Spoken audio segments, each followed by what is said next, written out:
The Ethiopian government has agreed a peace deal with Tigrayan rebels after 2 years of fighting. The cessation of hostilities was announced in Pretoria, where the two warring sides have been holding negotiations. There was a surge in fighting before the diplomatic breakthrough mediated by the African Union. At least 500,000 people have died from fighting, hunger and disease related to the conflict in the region. Today is the beginning of a new dawn for Ethiopia, for the Horn of Africa, and indeed for Africa as a whole. Let me hasten to thank God for this new dawn. We have seen in practice and actualization what we have tried to achieve for ourselves over the years, and that is African solution for African problems. Let's bring in Famida Miller, who joins us live from Pretoria and has been covering these developments. Famida, what more can you tell us about this agreement? Well, I think the key points of the agreement have come in the opening remarks from one of the mediators, the former Nigerian president, Obasanjo Olusegun, who has said that, number one, there'll be a silencing of the guns, which ultimately would provide a solid foundation for the preservation of Ethiopia's sovereignty as well as territorial integrity. That, of course, meaning the immediate cessation of hostilities.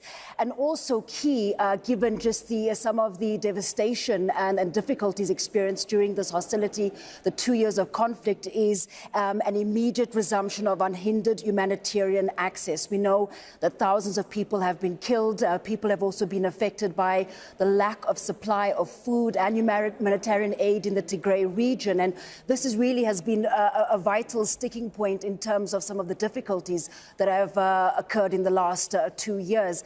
We know that Tigrayan representatives have, in these talks and into the media, have also said that Tigrayan people have not only been affected by bullets, that hasn't just killed people, but also the issue of hunger. So I think key in terms of this negotiated settlement is the cessation of hostilities, the resumption of aid, people returning to their places of work, children returning to school. And both parties have said they would want the immediate implementation. And really what is key now is just how well this agreement is implemented.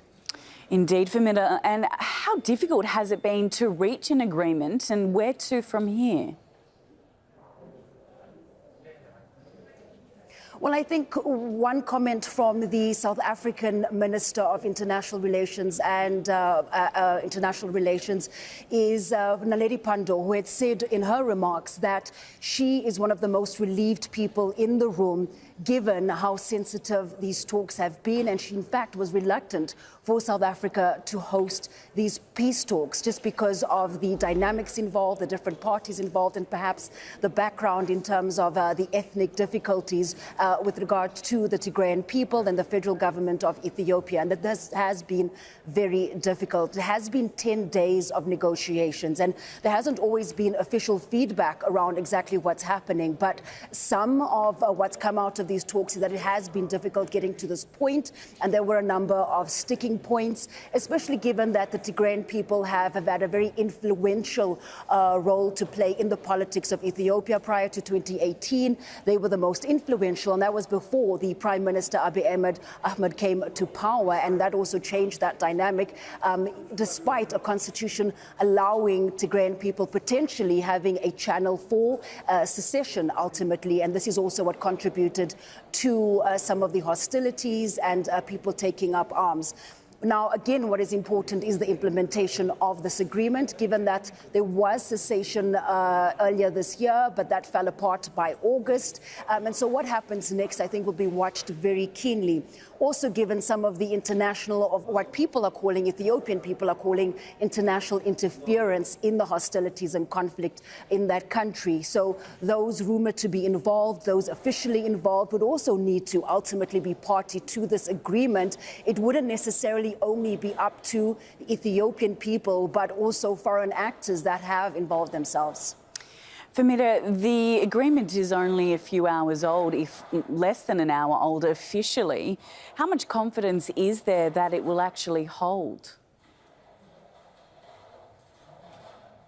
Well, one of the interesting points from the Tigrayan representatives is that they've said they've had to make painful concessions, but this is in the interest of building trust between themselves and the federal government of Ethiopia. And it's quite interesting that they've used that wording, painful concessions, because I think we can conclude that this hasn't been the easiest agreement to come to, and perhaps Tigrayan people are not entirely happy with all of the agreements put in place. Ultimately, yes, a cessation of hostilities, but we have also heard from some on the Tigrayan side who have said that they want, the conflict is one where there have been humanitarian abuses. We've also heard that kind of allegation from both sides, both warring sides against the other.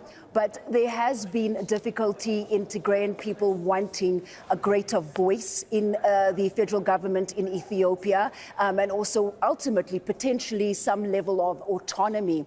So it's not certain if the agreement does accommodate all of their needs, but they haven't expressed entire happiness, but certainly putting the humanitarian situation ahead of perhaps the political ambitions. Yes, speaking of that humanitarian situation, it's certainly been well documented. 500,000 people have died from various situations in terms of starvation or within the conflict itself. Is there hope that the agreement will alleviate some of that pressure? Well, that is one of the key points reached in the agreement, that there will be an immediate access to humanitarian aid. We've heard during this conflict from the two warring sides, one saying, the Ethiopian federal government saying the areas that they've taken over in the Tigray region, there has been humanitarian access, whereas Tigrayan people have said, well, that isn't the case at all. People outside of the country unable to communicate with family members within Tigray throughout this 2-year period, and that's the claim that they're making. So we are hearing different pieces of information from those two sides, and also knowing that accessing that part of the country by the media hasn't necessarily been very easy. But what is important at this stage is the return to, at least to some extent, normality in that part of the country, access to hospitals, access to food. We also know that the internet as well as mobile phone services have been out. There's been talk of electricity not being available. And so really what is key at this point is that assistance to the people of that region. Both sides have agreed to that the difficulties experienced, the severity of the conflict has impacted people very badly. And what is key at this point is to help people in that region. Indeed. Thank you so much for bringing us up to speed. Famida Miller, live for us in Pretoria, South Africa. Thank you.